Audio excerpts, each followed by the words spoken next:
이 시간 생각 하나님 말씀은 구약성경 시편 107장 4절에서 14절 말씀 교독하겠습니다.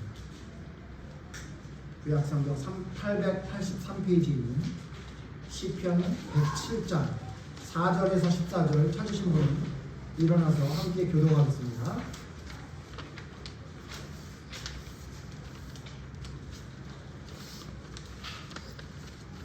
시편 107장 4절. 그들이 광야 사막 길에서 방황하며 거주할 성읍을 찾지 못하고 줄이고 목이 말라 그들의 영혼이 그들 안에서 피곤하였다. 이에 그들이 근심 중에 여호와께 부르짖음에 그들의 고통에서 건지시고 또 바른 길로 인도하사 거주할 성읍에 이르게 하셨도다. 여호와의 인자하심과 인생에게 행하신 기적으로 말미암아 그를 찬송할지로다. 그가 사모하는 영혼에게 만족을 주시며 주인 영혼에게 좋은 것으로 채워주시리로다.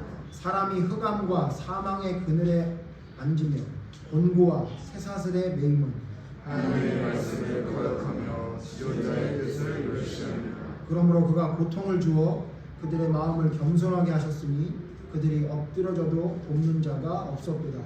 이에 그들이 그 환난 중에 여호와께 부르짖으며 그들의 고통에서 넘어가시되 함께 읽겠습니다. 흑암과 사망의 그늘에서 인도하여 주시고 그들의 얼굴의 줄을 끊으셨도다. 아멘. 자리에 앉으시고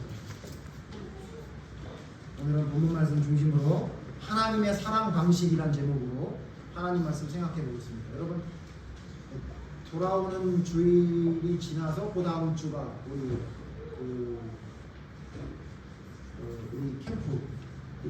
캠프 진행하기로 했지 않습니까? 그 캠프의 주제가 사랑입니다. 사랑이라는 주제를 가지고 생각해 보려고 하기 때문에 짧은 시간이라서 말씀을 생각하는 시간이 많지 않기 때문에 이번 주, 그 다음에 다음 주, 2주 연속으로 사랑에 대해서 좀 생각해 보려고 합니다. 그래서 먼저 그 첫 번째 시간 하나님의 사랑에 대해서 생각해 봅니다. 그래서 다음 시간에는 우리의 사랑, 이렇게 두 가지 사랑을 생각해 보려고 합니다. 그래서 하나님의 사랑에 대해서 생각해 보니까 하나님이 우리를 사랑하는 방식이 있는 것 같아요. 그래서 오늘 제목을 하나님의 사랑 방식 그렇게 잡았습니다. 여러분 사람마다 그 사는 방식이 좀 다르죠. 제가 사는 방식과 여러분이 사는 방식이 좀 다르죠. 믿음의 사람이 사는 방식과 믿지 않는 사람의 사는 방식이 다른 것처럼 사람마다 각각 제각각 사는 방법이 있습니다. 어떤 사람은 일주일에 한 번 청소를 하면서 삽니다. 어떤 사람은 매일 청소를 해야 사는 사람이 있습니다. 그거는 무엇이 잘 됐고 무엇이 잘못됐다고 얘기하기 어렵죠. 오히려 아마 청소는 자주 하는 게 나쁘지 않은 겁니다. 그렇지만 어떤 사람은 매일 청소하지 않으면 잠을 못 이룬 사람이 있는가 하면 어떤 사람은 한 달을 청소 안 해도 괜찮죠? 태준아? 네, 이런 사람. 엄마가 힘들어서 청소하지 우리 태준이가 청소하지 말라고 하면 1년도 뭐 지낼 수 있을지 몰라요. 그죠? 사는 방식이 다르죠. 또 여러분 어떤 사람은 하루에 과일을 먹지 않으면 못 사는 사람이 있습니다. 그러나 어떤 사람은 1년 내내 과일을 먹지 않아도 잘 사는 사람이 있더라고요. 그 사람은 커피만 먹어도 삽니다. 커피가 없으면 못 사는 사람이 있고 과일이 없으면 못 사는 사람이 있죠. 여러분 커피가 없이 못 사는 사람은 잘 사는 사람이고 과일이 없이 못 사는 사람은 못 사는 사람입니까? 그렇지 않죠. 다 방식이 좀 다른 것뿐이죠. 제가 요즘 우리 아들이 한동대학교에 있다가 포항에 있다가 올라오니까 이제 같이 지내게 되는데 같이 지내다가 제가 느낀 게 있어요. 아, 우리 아들이 사는 방식과 나의 사는 방식은 다르구나. 그런 걸 절실히 느끼게 되는데 저희가 그 화장실을 그 강아지 화장실로 만들면서 어떤 문제가 생기냐면 물이 튀면 안 되니까 샤워 커튼이라는 것을 하나 달았습니다. 샤워 커튼을 달았는데 샤워 커튼을 달아서 샤워 커튼을 단 게 우리 아들과 제가 뭐가 다른가 했더니 샤워 커튼이 여러분 샤워를 다 하고 나면 커튼을 한쪽으로 몰아놓잖아요. 그러면 저는 오른쪽으로 몰아놓습니다. 근데 우리 아들은 항상 왼쪽으로 몰아놓더라고요. 아, 참 다르구나. 우리 아들은 참 다르다. 왜냐하면 한 번도 예외 없이 제가 해놓은 대로 해놓지 않고 우리 아들은 반대로 해놓더라고요. 여러분 그 논란 있잖아요. 휴지를 휴지 오래 걸 때 밖으로 나오게 걸 거냐 뒤로 걸 거냐 이거 다르잖아요. 이게 방식이 다르죠. 그렇다고 해서 목욕 커튼은 오른쪽에 놓으면 잘하는 거고 왼쪽에 놓으면 못하는 겁니까? 그거 아니죠. 다르죠. 그리고 또 우리 아들을 얘기 나온 김에 또 우리 아들과 저와 다른 게 뭔가 했더니 이 목욕탕에서 다른 게 있더라고요. 뭐가 다른가 했더니 저희 목욕탕에는 쥐가 삽니다. 쥐가. 옛날에 어려울 때 어려운 삶을 살 때 그 쥐가 부엌에 많이 들어왔거든요. 그럼 여러분 쥐가 뭘 먹는지 아십니까? 비누를 먹어요. 그렇게. 근데 저희 집 화장실에는 이빨 작은 걸 안 내는 쥐가 살더라고요. 무슨 얘기냐면요. 비누를 그렇게 많이 써요. 저희 아들만 오면 비누가 없어집니다. 계속 녹아요. 어떻게 된 건지. 그래서 먹지 않나 생각할 정도로 비누를 많이 써요. 그래서 우리 아들을 보니까 목욕할 때 비누를 굉장히 많이 쓰나 봐요. 저는 저희 아들 쓰는 거에 10분의 1밖에 안 씁니다. 그렇다고 해서 제가 더럽고 우리 아들 깨끗하냐? 그렇진 않죠. 그냥 조금 좀 방식이 다를 뿐이죠. 제가 왜 방식이 다르다는 얘기를 이렇게 제가 장황하게 설명을 드리냐면요. 방식은 다를 수 있어요. 사람은 사는 방식이 다를 수 있어요. 이건 별로 문제가 안 됩니다. 여러분 이거에 문제가 있다고 여러분에게 지적을 하는 거 아닙니다. 청소를 자주 하지 마라. 청소를 자주 해라. 목욕을 자주 해라. 비누를 적게 써라. 이 말씀을 드린 게 아니라 이거는 괜찮은 겁니다. 또 여러분 이렇게 사람마다 사는 방식이 다른 게 아니라 사람마다 사랑하는 방식도 다릅니다. 세상 얘기를 잠깐 하고 이제 성경을 넘어올 텐데요. 게리 채플맨이라는 사람이 있는데 작가입니다. 작가. 이 사람의 가장 유명한 작품이 뭐냐면 5가지 사랑의 언어라는 책을 써서 굉장히 많이 판매되는 게 있는데 무슨 얘기냐면 사람마다 사랑하는 언어가 있는데 그게 5가지라고 이 사람이 정리를 한 겁니다. 여러분도 한번 생각해 보면 재밌습니다. 저희 집은 한번 해봤는데요. 이 사람이 말하는 사랑의 5가지 언어가 뭐냐면 인정하는 말, 감사하는 표현, 이게 하나의 사랑하는 방식 중에 하나라는 겁니다. 그 다음 2번째 뭐냐면 함께하는 시간, 함께하는 시간이 많을수록 사랑한다고 느낀다는 거죠. 그 다음에 선물을 받으면 저 사람이 나를 사랑하는구나 이렇게 생각하지 않습니까? 그 다음에 그 사람을 위한 봉사, 그 사람을 위해 뭔가 해주고 헌신하는 거, 그걸 저 사람이 나에게 뭔가 봉사해 준다 그러면 저 사람이 나를 사랑하는구나 이렇게 생각할 수 있다는 겁니다. 또 하나는 뭐냐면 스킨십, 저 사람과 손잡고 스킨십을 하면 저 사람과 나는 사랑한다 이렇게 느낀다는 겁니다. 근데 각각 사람마다 이 5가지가 순서가 다르다는 거죠. 순서가. 그래서 저희 집을 물어봤더니 저희 4가족이 다 다르더라고요. 비슷한 것도 있지만 다 달라요. 어떤 사람은 저 사람이 나에게 무엇인가 봉사해주면 사랑한다고 느낀다고. 그게 제 1번이라고 합니다. 어떤 사람은 인정해주는 말을 하면 저 사람이 나를 사랑한다고 생각한다. 여러분은 뭡니까? 선물해주면? 먹을 거 막 주면 사랑하는 거 듣지 않아요? 그렇죠. 저는 선물이 제일 꼴등이었어요. 선물은. 그래서 나타나는 현상이 뭐냐면 제가 생각해보니까 그래서 저는 제 아내에게 선물을 별로 안 줬더라고요. 왜냐하면 저에게는 선물이라는 게 사랑의 표현에 별로 중요하지 않다고 생각을 하거든요. 이거는 괜찮은데 저희 집에 어떤 사람은요 인정하는 말이 자기에게는 가장 사랑받는다고 생각한대요. 근데 이 여인은 모순이 돼요. 자기는 근데 인정하는 말을 전혀 하지 않습니다. 제가 그걸 발견했어요. 사람마다. 그래서 저는 솔직한 사람이라고 생각했어요. 왜냐하면 저는 선물이 별로 중요하지 않다고 생각해서 선물을 안 준 것뿐이에요. 그런데 어떤 사람은 인정하는 말이 제일 좋대. 근데 평생 인정하는 말을 안 하고 살더라고요. 그래서 이건 모순이다. 이런 생각을 잠시 해봤어요. 여러분 어떠세요? 여러분도 한번 이 지금 게리 채플먼의 이 사랑의 5가지 언어에 대해 생각하면서 뭐가 우선순위인지 생각해보세요. 여러분 거의 대부분 뭐냐면요. 자기가 중요하다고 생각하는 것을 받기를 원하고 또 그걸 주면서 살아요. 그러니까 저는 어떻게 하는 거냐면요. 인정하는 말만 자꾸 하면 사랑한다고 생각했던 거예요.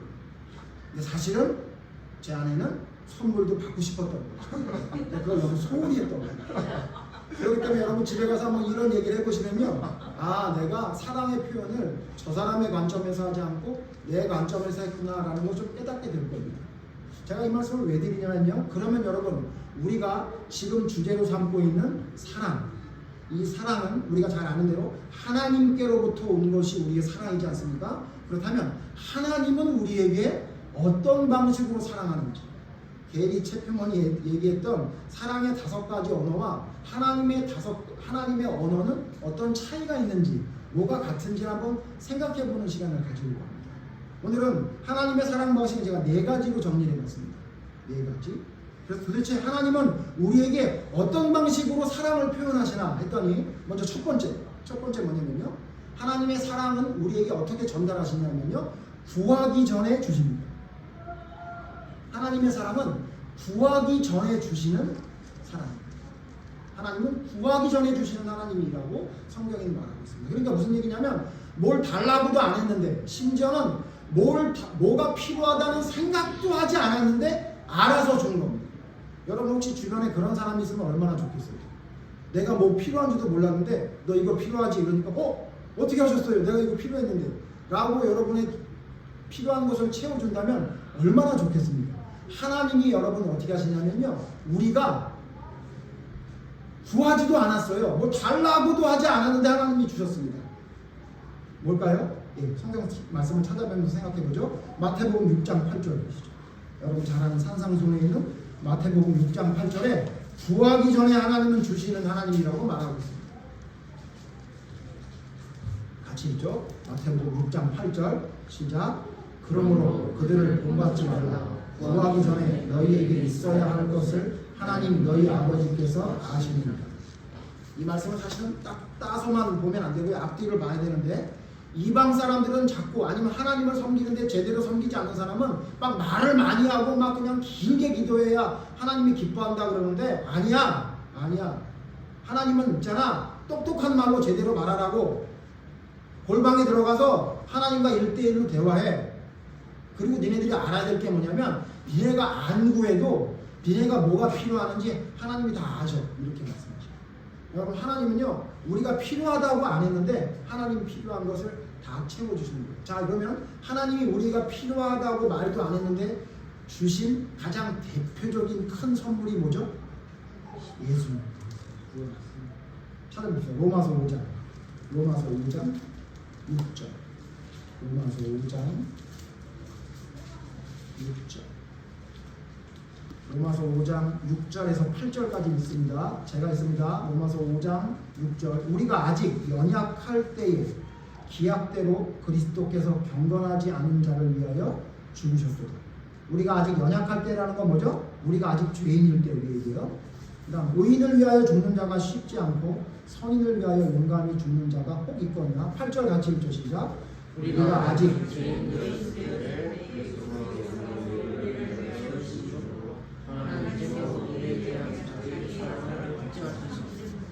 하나님이 우리를 사랑하셨다는 것을 여러분 알 수 있는 바로미터가 있다는 거예요. 뭐예요?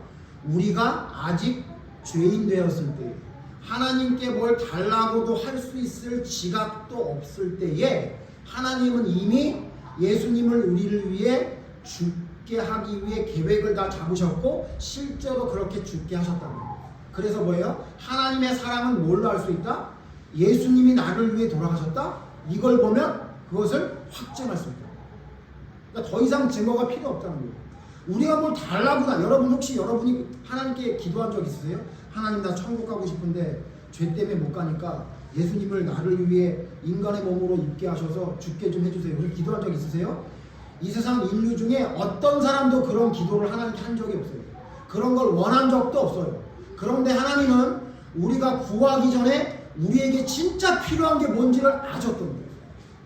여러분, 그래서 하나님이 우리를 위해 주시는 것 중에 가장 귀한 게 구원이고 예수님인 거예요. 근데 자꾸 우리는 하나님이 구하기 전에 우리에게 뭘 채워주기를 바래요?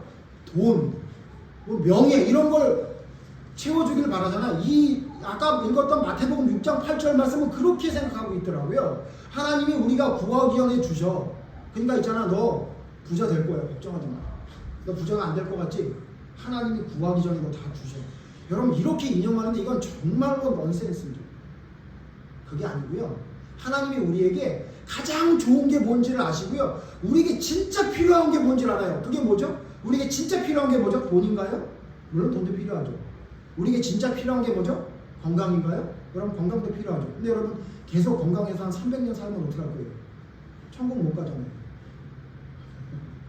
그러니까 여러분 사실은 어떤 때는 건강하지 않는 게 축복이에요. 하나님께 갈 수 있는 지름길이거든요. 그렇다고 일부러 내 몸을 혹사해서 빨리 죽게 만들으라는 얘기가 아니고요.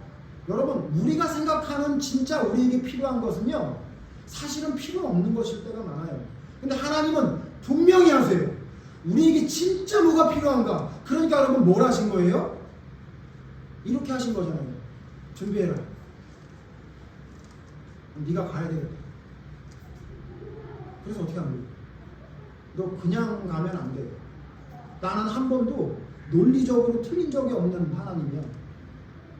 근데 네가 내려가서 그냥 쫙 내려가가지고 너희의 죄를 사했노라 그래도 되지만 그렇게 하면 그걸 누가 믿겠니?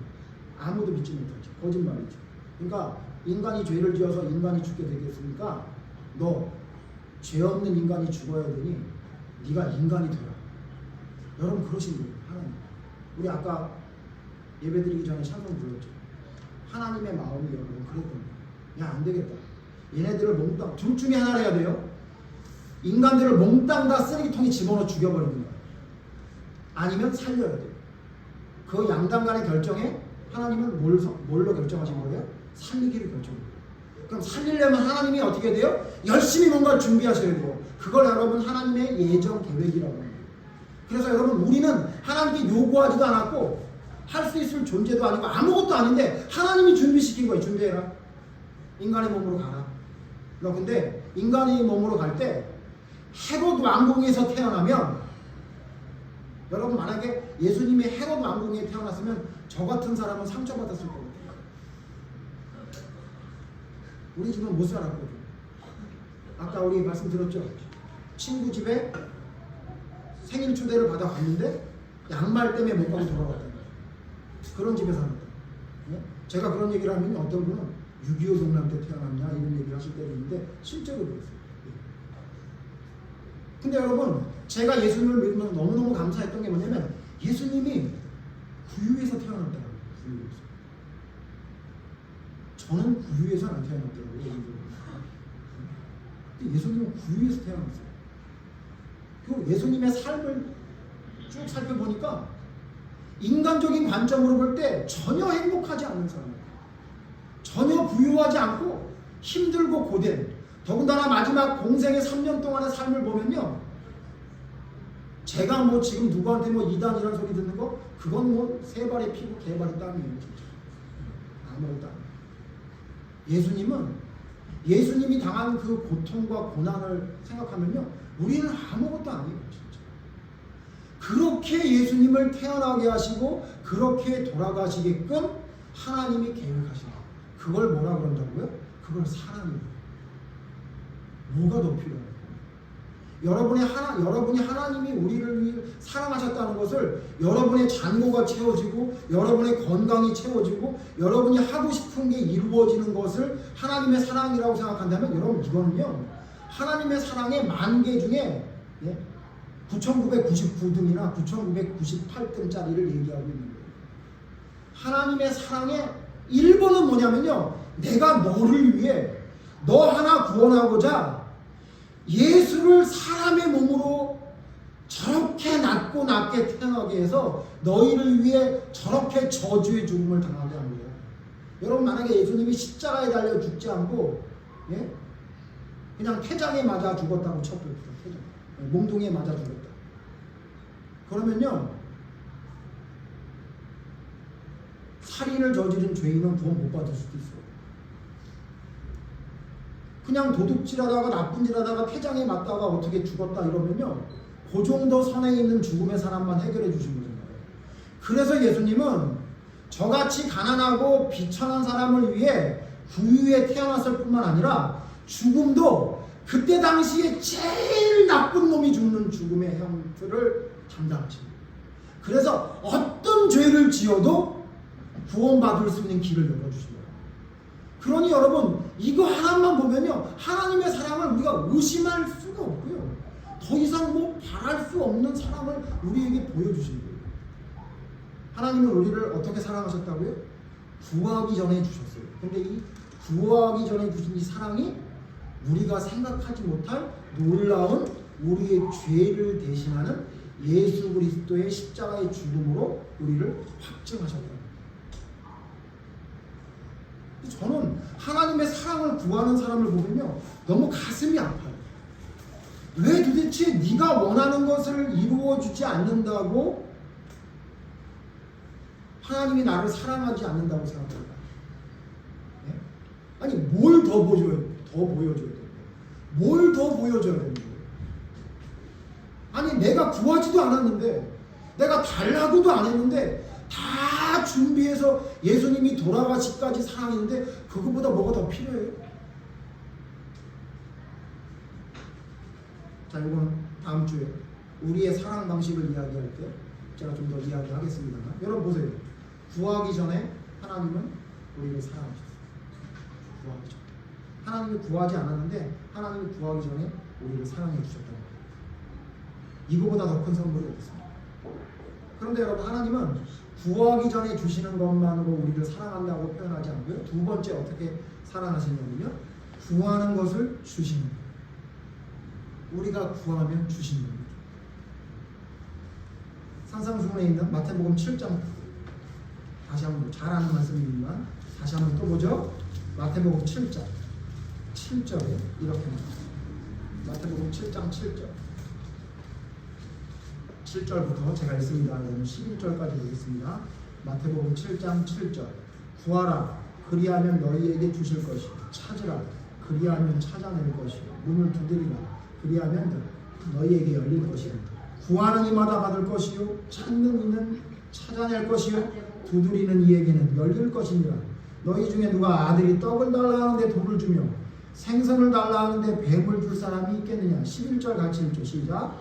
너희가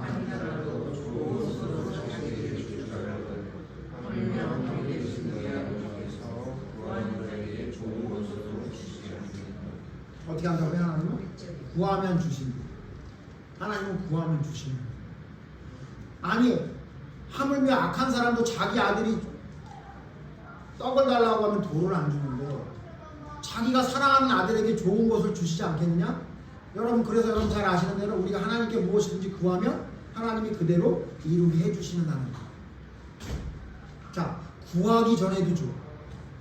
구하면 줘. 이게 여러분 하나님이 우리를 사랑하는 방식이에요. 물론 하나님이 우리에게 좋은 것으로 주신다는 이 좋은 것이 우리가 생각하는 좋은 것만은 아닐 수도 있습니다만 어쨌든 하나님이 달라면 주십니다. 여러분 저는 제 삶의 간증이잖아요. 제가 달라는 거 하나님 거의 다 주셨어요. 거의 다. 네? 첫 번째 저는요 살면서 하나님 제 외모로 제 2세를 위해선 이런 여자를 주셔야 됩니다. 말씀드렸죠. 너무 자주 말씀드려서 여러분 힘드시지만 한 가지 빼고 하나님이 다 완벽하게 갖춘 여자를 저에게 주셨어요. 기도하면 이루어지더라고요. 예? 제가 또 기도했습니다. 하나님 저 아들 하나 딸 하나 주시고 하나님이 신기하게 아들 하나 딸 하나를 줬어요. 물론 아들이 제가 원했던 아들의 모습만은 아닙니다. 그러나 주셨어요. 지금은 기지. 네, 지금은 깁니다. 네. 주셨습니다. 제가 하나님의 말씀을 전할 수 있는 교회를 하나님 세워주셨으면 좋겠습니다. 전혀 이루어질 수 없을 거라 생각했고 상상할 수 없었던 일. 그런데 하나님이 그 일을 이루게 해주셔서 이처럼 제가 이 단에 서서 여러분에게 말씀을 전하고 있지 않습니까? 저는 제 인생에 하나님 말씀을 전하는 건 끝났다고 생각했던 사람이었어요. 그런데 하나님이 그 길을 열어주시더라고요. 하나님께 기도하면 하나님이 주십니다. 내가 구하는데 하나님이 주시면 우리는 뭘 알 수 있죠? 하나님이 나를 사랑하시는구나 라고 알 수 있는 거예요. 그런데 자, 제가 오늘 4가지 말씀드리기로 했죠. 하나님이 우리를 사랑하는 방식 첫 번째가 뭐냐면 구하지 않는데 하나님이 주시는 분이에요. 우리에게 필요한 거죠. 두 번째 뭐냐면 구하는 것을 주시는 거예요. 여기까지는 거의 대부분의 사람이 다 알고 있고 여기까지는 사람들이 너무너무 좋아하는 말씀이죠. 자, 이제부터는 뭐냐면요. 진짜 하나님이 우리를 사랑하는 진짜 방식을 여러분이 찾아야 됩니다. 오늘 그거 두 가지 말씀을 드립니다. 하나님은 구하기 전에 주시고 구하는 것을 주시는 것으로만 사랑하는 방법을 나타내셨느냐? 아닙니다. 오히려 이것보다 더 하나님이 자주 우리를 사랑하는 방식을 보여주신 게 있는데 그게 뭐냐면 세 번째 뭐냐면요. 부지런히 경고하시는 하나님입니다. 부지런히 경고하시는 하나님. 성경 보시죠. 예레미야 26장 5절. 예레미야 26장 5절. 예레미야 26장 5절. 제가 읽습니다. 예레미야 26장 5절. 내가 너희에게 나의 종 선지자들을 꾸준히 보내 그들의 말을 순종하라고 하였으나 너희는 순종하지 아니하니. 옛날 성경에는 꾸준히가 아니라 부지런이라는 표현이 있었어요. 뭐 같은 말이죠. 저는 부지런이라는 표현이 더 새로운 것 같아요. 하나님이 우리에게 어떻게 했대요? 나의 종 선지자들을 어떻게 했대요? 꾸준히 보냈대요. 여러분 예레미야서는 어느 때에 기록된 말씀이죠? 남유다가 멸망할 때. 남유다가 멸망할 때 예레미야를 통해 뭐라 했냐면 내가 너희에게 부지런히 꾸준히 하나님의 사람을 보냈는데 내 말 안 들었지? 이렇게 말했어요. 똑같은 말씀입니다만 26장 19절에 한 번 더 강조하십니다. 26장 19절은 같이 읽죠. 26장 예레미야 26장 19절 시작.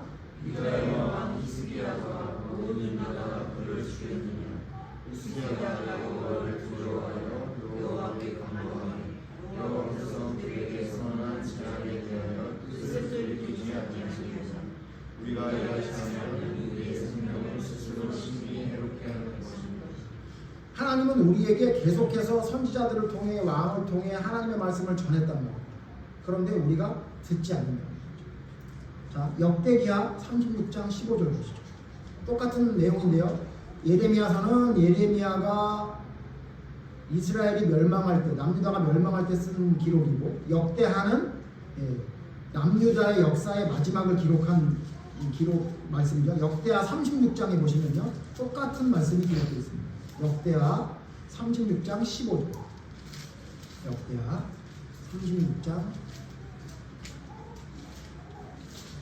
15절.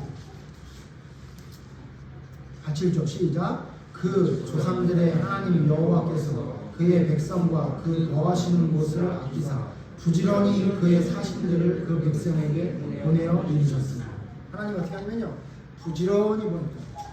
여러분, 하나님이 우리를 사랑하시는 방법 중에 어떤 방법이 있냐면 부지런히 경고하십니다.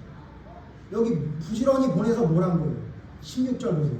역대하 36장 16절 같이 읽으시자.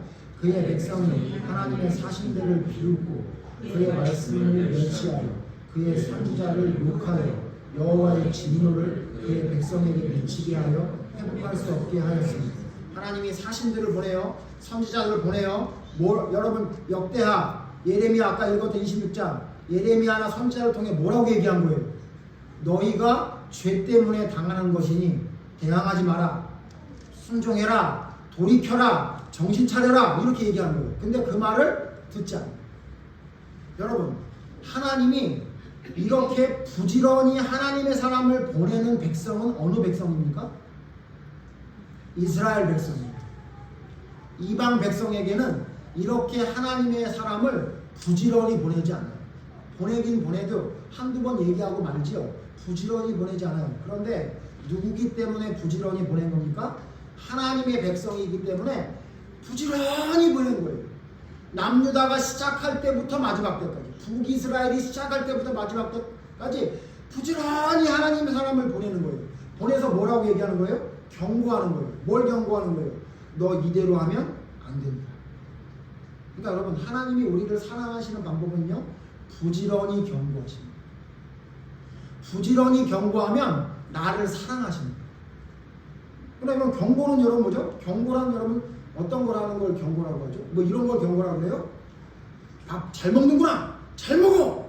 이렇게 이걸 경고라고 해요? 이걸 경고라고 하지 않죠. 뭘 경고해요? 너 그렇게 계속 가려 먹다가 너 건강이 해쳐져. 너 그렇게 야채 안 먹다가 눈이 나빠져. 이렇게 얘기하는 거예요. 그게 뭐죠? 그게 경고죠. 그게 경고예요. 너 그렇게 아무것도 안 하고 그냥 계속해서 누워 잠만 자다가 너 방학 그냥 지나가.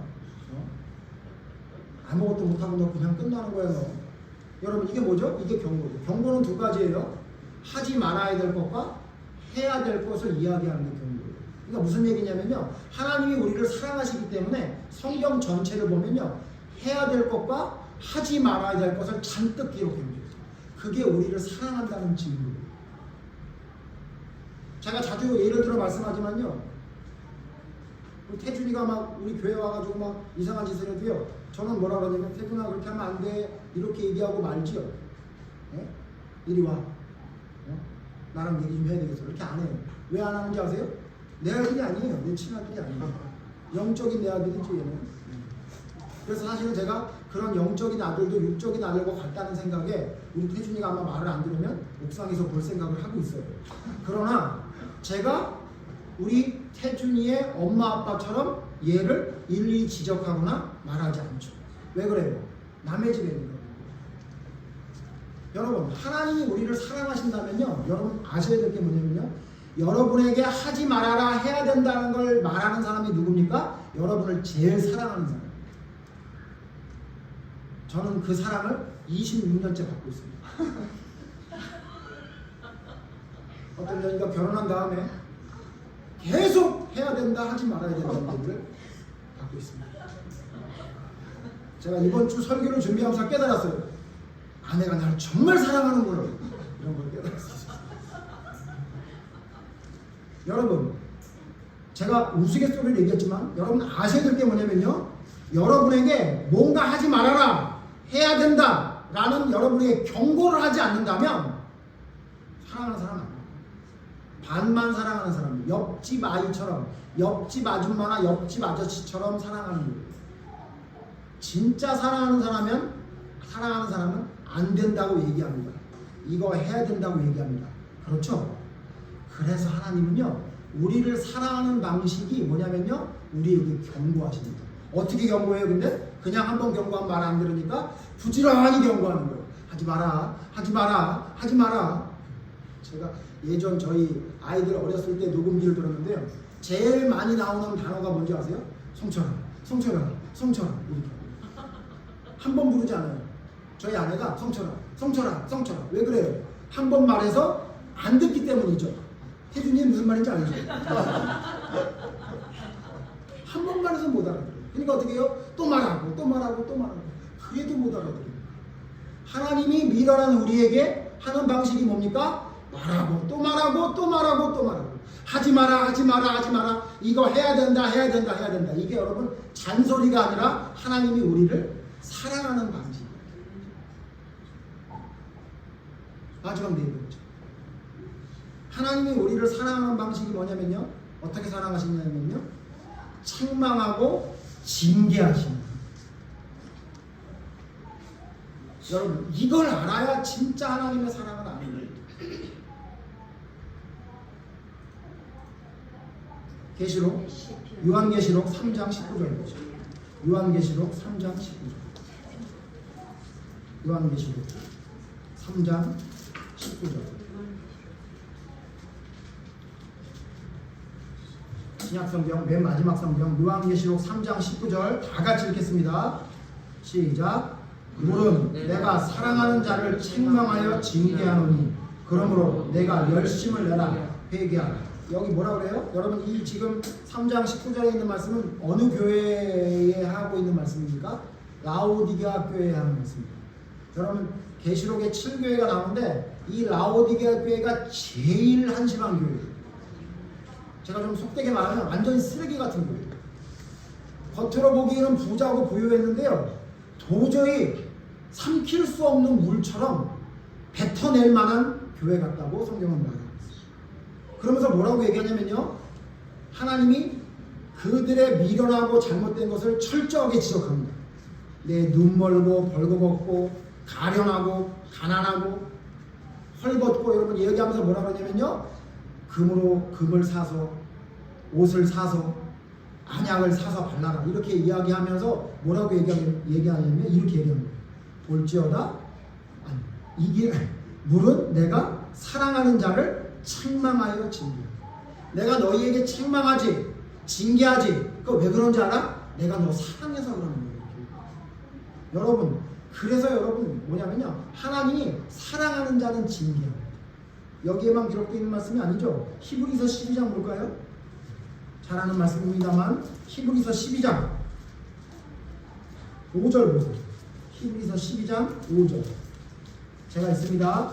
히브리서 12장 5절 눈으로 따라오세요. 또 아들들에게 권하는 것 같이 너희에게 권면하신 말씀도 잊었도다. 일러스되 내 아들아 주의 징계하심을 경히 여기지 말며 그에게 꾸지람을 받을 때 낙심하지 말라. 주께서 그 사랑하시는 자를 징계하시고 그가 받아들이시는 아들마다 채찍질하심이라 하였으니 너희가 참음은 징계를 받기 위함이라. 하나님의 아들과 같이 너희를 대우하시나니 어찌 아버지가 징계하지 않는 아들이 있으리. 잘하는 말씀 8절을 같이 읽죠. 시작. 징계는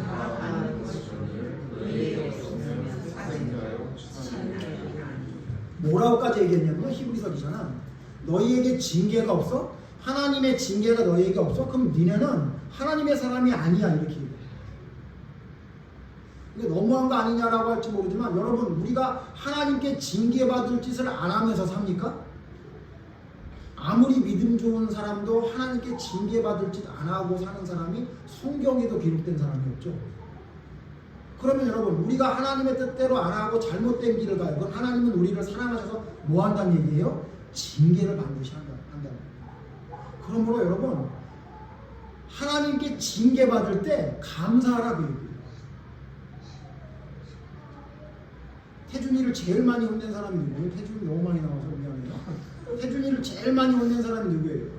형이에요? 아빠예요? 엄마예요? 엄마죠. 엄마가 너 제일 사랑해요. 제일 사랑합니다. 요즘은 은비가 너 별로 뭐라고 안 하지. 왜 그런지 알아요? 은비가 너 별로 안 사랑해서 그래. 신경 안 쓰는 거예요. 여러분 요즘 인터넷에도 뭐 얘기하는 거 있잖아요. 악플보다 더 안 좋은 게 뭐예요? 무플이잖아요. 아무 말도 안 합니다. 여러분 똑같아요. 하나님이 우리를 보시고 계세요. 여러분 하나님은 우리를 한시도 안 보지 않아요. 여러분 아셔야 돼요. 여러분이 저기 화장실에서 뭘 하든 여러분 혹시 아무도 모르는 어두운 데서 뭘 하든 다 잠들고 있을 때 새벽에 일어나서 혼자 뭘 하든 하나님은 오로지 여러분만 보고 계세요. 근데 여러분만 보고 있는데 여러분이 하나님 앞에 올바르지 못한 일을 해. 근데 가만히 둬요? 가만히 안 둬요. 하나님 반드시 징계해요. 왜? 그래서 하나님이 너를 사랑하고 있고 너를 보고 있다는 것을 그 사랑을 우리에게 알려줍니다. 그러므로 징계는 우리에게 서럽거나 힘든 게 아니에요. 책망과 징계는 우리를 사랑해서 주십니다. 그래서 징계가 없으면 사생활하는 이야기까지 극단적인 표현까지 쓰게 됩니다. 제가 이제 어렸을 때 저희 어머니와 지금 어머니 계시지만 어머니와 함께 이제 가끔씩 했던 게 빨래를 어머니가 하고 있으면 제가 도와드리고 그랬어요. 제 기억으로 아마 2학년, 3학년, 4학년 아마 저학년 때 어머니가 빨래를 하면 제가 그래서 이렇게 막 도와드린단 말이에요. 근데 그걸 가끔씩 몇 번씩 하다 보니까 빨래를 어떻게 하는 건지 빨래판에다가 어떻게 해놓고 빨래비누를 어떻게 해서 어떻게 하는지 그걸 좀 잘 알았단 말이에요. 근데 이제 어느 날 이제 어머니가 들어가시고 이제 뒷정리하고 저는 이제 들어가는 거예요. 어머니가 이제 너 그거 하고 들어와라 그러고 있는데 그러고 들어가셨는데 제가 이제 큰 여러분 아시죠? 고무다라 빨간 큰 고무다라 그게 이제 항상 짐마다 있었으니까 있냐면요. 그 고무다라를 이제 빨래를 다 치우고 난 다음에 그 고무다라를 한쪽으로 세워서 수돗물을 틀은 다음에 이렇게 돌려가면서 이제 닦았어요. 그거 왜 하는지 혹시 아세요? 왜냐하면 빨래라면 그 빨래대가 이 고무다라 끝에 묻거든요. 그러니까 그거를 닦으려면 이렇게 세워가지고 전도 조금 했으니까 그걸 세워가지고 거의 그 안에 들어갈 정도로 해가지고 물을 틀어가지고 막 이렇게 씻었어요. 그랬더니 옆에 있는 아줌마가 옆집 아줌마가 나와서 아이고야 그거 너 그렇게 씻는 거 어떻게 알았니 이렇게 이러시더라고요. 그래서 엄마가 가르쳐 주셨어요. 그랬죠 제가. 그랬더니 저희 어머니한테 가서 아니 이놈의 내가 지금 남자애가 지금 저렇게 조그만 애를 그거 지가 딱 그거를 옆에 닦는 걸 왜 가르쳐줬냐고 뭐라 그러시더라고요. 물론 저는 칭찬하시는 거기도 하지만 기특하다고 말하는 것도 하지만 근데 여러분 그 아줌마는 저한테 절대 그거 닦는 거 안 가르쳐 주시죠. 왜 그래요? 우리 엄마가 아니에요. 우리 엄마는 가르쳐 주세요. 왜요? 그거 그렇게 하고 끝나면 안 되잖아요. 거기까지 닦아야 진짜잖아요. 무슨 말씀 드리는지 아세요? 옆집 아줌마처럼 거기 안 닦아도 된다고 이야기하는 게 여러분 좋으세요? 아니요. 그건 우리 엄마가 아니니까 그런 거예요. 우리 엄마면 너 왜 거기 안 닦았어? 너 거기 안 닦았지? 여기가 때가 많잖아. 여기 닦아야 되는 거야. 손으로 이렇게 해봐. 저희 어머니 손으로 이렇게 대봐. 손으로 댔더니 그 빨래 때가 여기 있잖아요. 들어와 안 들어요? 들어요. 거기 닦아야지. 네, 그렇게 닦았단 말이에요. 힘들죠? 거기까지 닦는 게 얼마나 힘들어요. 옆집 아줌마는 절대 말 안 한단 말이에요. 근데 여러분 내 엄마는 왜 얘기해요? 그게 맞으니까. 그게 맞으니까 그거 하는 거예요. 여러분 하나님의 징계가 하나님의 책망이 하나님의 경고가 우리에게 좋지 않아요. 칭찬하는 게 좋지 나를 책망하고 징계하는 걸 누가 좋아해요? 그러나 여러분 아셔야 돼요. 그건 누구만 하는 거라고요? 내 아버지만 하는 거예요. 하나님이 우리를 사랑한다는 증거가 뭐냐면요. 하나님이 우리를 책망하고 징계하시고 반드시 징계하시고 왠지 아세요? 호세아 14장 4절에 답이 나와요. 호세아 14장 4절. 네, 지난주에 봤던 성경이죠. 호세아 14장 4절. 다 같이 읽읍시다. 호세아 14장 4절. 구약성경 1268페이지 있어요.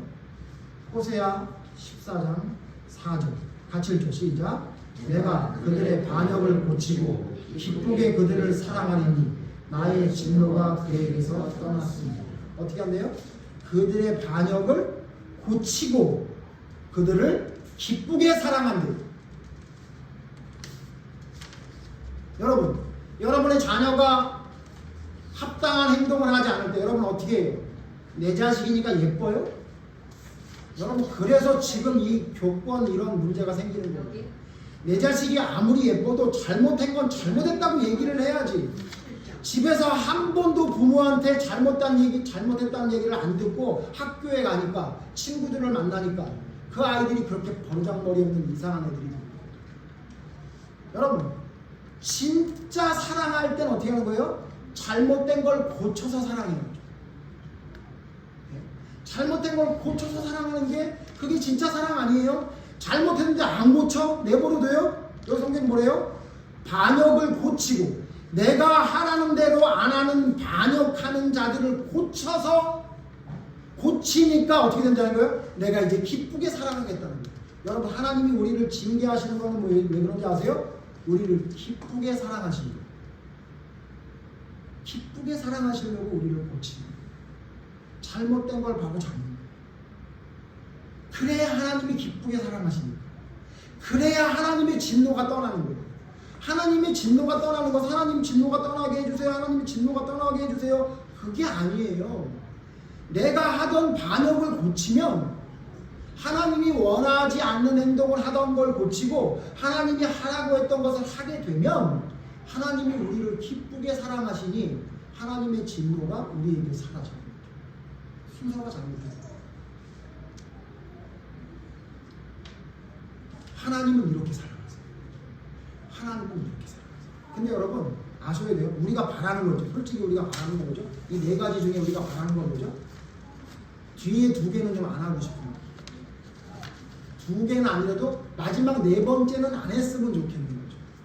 그걸 너무너무 잘하는 지금 교회가 이 네 번째는 잘 말 안 했죠. 그래서 경고까지는 해도 되는데 꼭 징계까지 할 필요가 있겠나 이렇게 하면서 하나님의 사랑을 축소시키고 있죠. 근데 여러분 사실 이렇게 징계하지 않는 신이 있어요. 그게 누구냐? 잡신이에요. 잡신. 이 온갖 잡신들, 이방신들. 이방신들은 우리에게 그렇게 하지 않습니다. 여러분 이방신들 보세요. 이방신들은 여러분 음행해도 된다 그래요? 안 해도 하면 안 된다 그래요? 해도 된다 그래요. 우리나라도 전 세계도 지금 간통법 폐지됐잖아요. 민사만 남아있죠. 형사처벌 안 하겠다는 거죠. 그게 어디서 나온 거죠? 바알신에서 나온 거예요. 바알과 아세라 섬길 때 어떻게 해요? 여자들의 옷을 야하게 입히고 성전이라고 만들어 놓은 다음에 거기서 왔다 갔다 하게 하다가 지나가던 남자가 그 제단에 있는 여자를 보고 나 음행하고 싶은데 일로 와.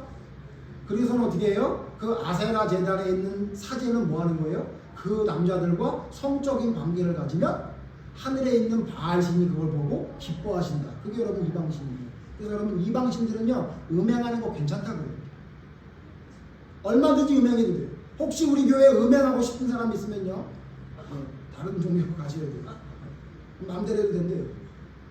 뭐라고 안 해요. 개인적인 선택이고 개인적인 자유래잖아요. 지금 세상이 이렇게 돌아가고 있죠. 여러분 지금이 점점 아세라 단이 쌓여있는 세상이 돼가고 있는 거예요. 그럼 세상에 신은 이방신들은 여러분 우리 돈 좋아하면 안 된다 그래요? 아니요. 이방 잡신들은 돈을 나보다 더 좋아해요. 네? 돈 좋아한다고. 돈 좋아하는 거 뭐라고 하지 않아요. 세상이 여러분 돈 좋아하는 거 뭐라고 하는 거 본 적 있으세요? 아니요, 없어요. 여러분 세상 신은 이기적인 거 싫어하나요? 아니요. 욕심 부리고 이기적으로 사는 거 잘 산다 그래요. 그러니까 여러분 성황당에서 혹시 여러분 이런 얘기 들어본 적 있어요? 옛날 전래동화 중에 성황당에 돌을 던지고 천지신명이시여 뭐 이걸 이루게 해주세요 그랬더니 갑자기 성황당인 돌이 이마에 맞아서 기절했다나 이런 거 들은 적 있으세요? 그런 적 없다. 그 사람이 어떤 사람인지 관심 없고요. 구하면 준대요. 뭐 정한수를 떠나고 막 빌고 있었더니 막 거기서 파도가 쳐가지고 얼굴에 물사대기를 매겼다 뭐 이런 얘기 들어본 적 있으세요? 그런 거 없잖아요. 그냥 구하면 준대. 그게 여러분 세상에 말하는 잡신이에요. 이방신들은 다 우리의 욕심대로 사는 거 아니요. 우리 욕심을 오히려 부추겨요. 우리의 음행 아니요. 음행해도 된다고 우리를 조장해요. 돈 오히려 좋아라고 우리에게 더 힘을 보태준다고. 그게 여러분 이방신이에요. 이방신. 여러분 성경 어디에 하나님이 그렇게 우리의 욕심대로 살아도 된다고 부추기는 말씀이 있습니까? 네? 어디에 있어요? 구하라 주실 것이요 찾으라 찾을 것이요 있지 않습니까? 다음 주에 또 생각해 보겠습니다만 여러분 그게 진짜 하나님이 좋은 것이 진짜 내가 생각하는 그 욕심이라고 성경이 말하고 있나요?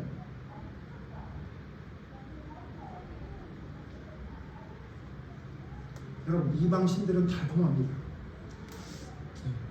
그리고 여러분 힘들지 않아요. 왜냐면요 가짜 사랑이니까. 그러나 여러분 진짜 사랑은 아픕니다. 뭐 가요에도 이런 얘기 있잖아요. 사랑은 아픈 거예요. 근데 여러분 하나님의 사랑, 우리 믿음의 사랑이 아픔 없이 된다고요? 이런 모순도 이런 넌센스가 어디 있습니까? 자, 마칩니다. 오늘은 수위가 좀 높지 않죠? 하나님의 사랑의 방식이 얘기하십니다. 생각해봅시다. 다시 하나님은 어떻게 우리를 사랑하신다고요? 하나님이 사랑하는 방식 첫 번째가 뭐라고요? 우리가 구하지 않아도 주셔요. 여러분 알아서 하나님 주신다고. 그러니까 여러분 건강이 좀 안 좋아지더라도 돈이 좀 없더라도 무슨 어려운 일이 있더라도 너무 걱정하지 마세요. 하나님이 좋은 거 주신다고 약속하지 않았습니까? 두 번째 뭐예요? 우리가 구하면 주시는 거예요. 구하면 주시는 거예요. 물론 잘못 구하면 안 주시긴 합니다만 구하면 주시는 하나님이에요. 하나님 우리를 그렇게 사랑하세요. 그러나 알아야 될 게 중요한 게 뭐라고요? 네? 하나님은 우리에게 부지런히 경고하십니다. 그렇게 하면 안 된다. 그렇게 하면 안 된다. 그렇게 하면 안 된다. 이게 여러분 사실은 우리를 사랑하시는 거예요. 성경 말씀을 볼 때 이거 우리가 사랑하는 것 같지 않다고 생각하면 안 돼요. 이게 하나님이 우리를 사랑하는 방식이라고요. 어떤 여인이 매일 청소하는 것처럼 그게 방식이라고요. 하나님의 방식. 그걸 뒤집어 바꿀 수가 없어요. 피조물인 우리가 하나님의 사랑 방식을 왜 바꾸려고 합니까? 망령 때문에. 하나님은 경고하면서 우리를 사랑하고 있어요. 더 중요한 건 뭐라고요? 하나님은 우리를 책망하실 뿐만 아니라 우리를 징계하세요. 감당하지 못할 정도로 우리를 징계하시는 하나님이세요.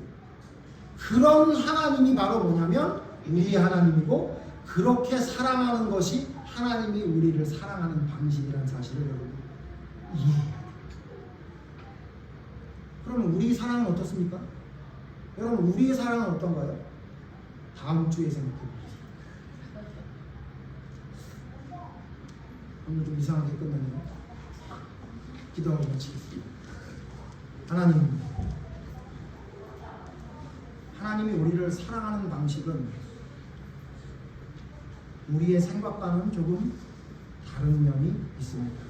그런데 하나님 말씀을 생각하면 생각할수록 사실 우리가 사랑하는 방식과 하나님의 사랑 방식은 너무도 똑같습니다. 하나님, 우리는 누군가를 사랑하면 그 사람이 달라고 하기 전에 그 사람의 필요를 채워줍니다. 또한 내가 사랑하는 사람이 있다면 그 사람이 뭐 해달라고 하면 해줍니다. 그러나 하나님, 내가 진짜 사랑하는 사람이라면 그 사람에게 잘못된 것은 그렇게 하면 안 된다고 얘기합니다. 뿐만 아니라 너무너무 사랑해서 그가 말하는 것은 절대 이루지 못하게 막기도 합니다. 왜냐? 사랑하기 때문입니다. 혹은 그의 잘못을 철저히 드러내며 때려 그 길이 가지 못하게까지도 합니다. 왜냐하면 사랑하기 때문입니다. 하나님, 바로 하나님이 우리를 이렇게 사랑하신다는 것을 성경을 통해 알게 됩니다. 그런데 하나님, 우리의 사랑은 왜곡되고 더러워져서 자기가 원하는 사랑만을 사랑이라고 이야기하는 시대가 되고 있는 것 같습니다. 그래서 하나님의 사랑도 축소시키고 빼버립니다. 내가 원하는 것을 채워주시는 하나님, 내가 구하기 전에도 내 욕심을 채워주시는 하나님으로 알고 있는 것 같습니다. 하나님, 온전한 하나님의 사랑을 깨닫게 해주시옵소서. 하나님이 우리를 사랑하는 방식이 무엇인지를 깨달아 진짜 나를 사랑하시기 때문에 나에게 경고하신다는 사실을 깨닫게 해주시옵소서. 해야 될 것을 해야 된다고 거듭 강조하시는 하나님이라는 것을 깨달아 알게 해주시옵소서. 하면 안 된다는 것을 또 말하고 또 말하는 하나님이라는 것을 알게 해주시옵소서. 또한 그 정도로 끝나는 것이 아니라 우리를 징계하시기까지 우리의 잘못을 철저히 알게 하시는 하나님이라는 것을 알게 해주시옵소서. 바로 이것이 하나님이 우리를 사랑하신다는 증거라는 사실을 깨닫게 해주시옵소서. 예수님을 이 땅에 우리에게 보내주셔서 십자가에 죽기까지 사랑하신 사랑만이 사랑이 아니라 그 사랑 안에는 그 뜻대로 살아가지 않을 때 우리를 징계하시는, 책망하시는, 경고하시는 하나님의 사랑도 포함됨을 깨달아 알게 해주셔서 온전히 하나님의 사랑을 깨닫게 될 때에 우리의 사랑 또한 하나님의 사랑과 같은 온전한 사랑이 될 줄로 믿사오니 오염되지 않고 빠지지 않고 오로지 온전히 하나님의 사랑을 말씀 가운데 온전히 깨달을 수 있도록 인도해 주셔서 하나님의 사랑을 삶 가운데 뼈저리게 느끼게 하시고 내가 원하는 대로의 사랑이 아니라 하나님의 사랑 방식 그대로를 사랑으로, 감사함으로, 사랑이라 깨달아 감사함으로 받아들일 수 있는 성숙된 믿음이 우리의 믿음이 될 수 있도록 하나님 인도해 주시옵소서. 또한 그 사랑을 깨달아 아는 것만이 아니라 그 하나님의 사랑 방식대로 사랑하며 살아가는 우리의 삶이 될 수 있도록 하나님 또한 인도해 주시기를 간절히 바랍니다. 주님의 뜻, 주님의 사랑 온전히 깨달아 할 수 있도록 저희에게 더욱 지혜를 부어 주시옵소서. 예수님 이름으로 기도드립니다. 아멘.